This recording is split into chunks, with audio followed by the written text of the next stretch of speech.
Управление Федеральной антимонопольной службы по Республике Ингушетия в период пандемии тоже работало в особом режиме. Но это не помешало сотрудникам ведомства в полной мере осуществлять контроль в сфере антимонопольного законодательства. Только за последние 3 месяца управлением вынесено 48 административных штрафов на сумму более 600 тысяч рублей. По мнению руководителя регионального управления Федеральной антимонопольной службы, работа велась в онлайн-формате, что во многом облегчило задачу сотрудникам и исключило расходы заявителям. В связи с этим возросло количество обращений и рассмотрений жалоб. Всего с 1 января поступило 173 жалобы, большинство из которых приходится на федеральный закон госзаказа. Мы, наконец, завершили, получается, 4 дела, которые были возбуждены в отношении Министерства природных ресурсов Республики Ингушетия и 4 хозяйствующих субъектов по факту сговора при передаче в аренду лесных участков. Также завершились у нас в судах 2 дела по сговору, возбуждено в отношении ряда хозяйствующих субъектов и Министерства финансов Республики Ингушетия, и Министерства строительства Республики Ингушетия.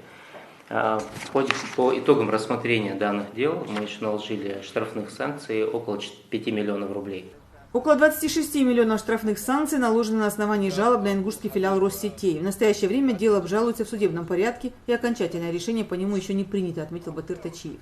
Также во втором квартале текущего года антимонопольной службой было вынесено 3 решения о нарушении требований закона Российской Федерации о рекламе. В их числе усмотрение признаков нарушения законодательства как в рекламе медицинских препаратов и услуг, так и рассылки СМС-сообщений на мобильные номера физических лиц без согласия на их получение. По рекламе нами было возбуждено 3 дела. Это 2 дела касались рекламы медицинских услуг.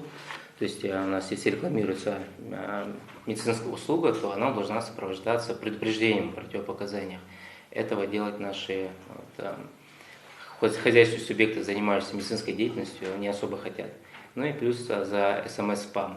Большая работа в период карантина сотрудниками службы была проведена по осуществлению мониторинга цен на продукты питания, лекарства и средства индивидуальной защиты. Значительных нарушений в ходе инспекционных проверок не выявили.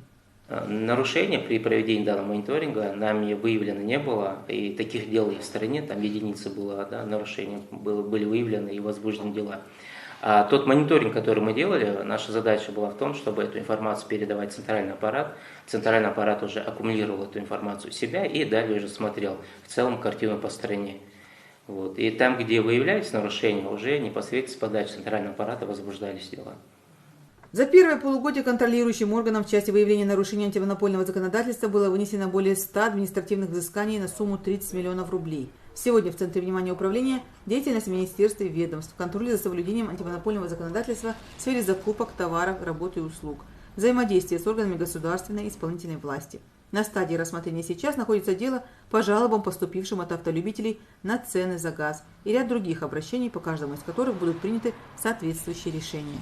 Мадина Джанхотова, Малсак Гиев, Мадина Марзиева, Вести Ингушетия.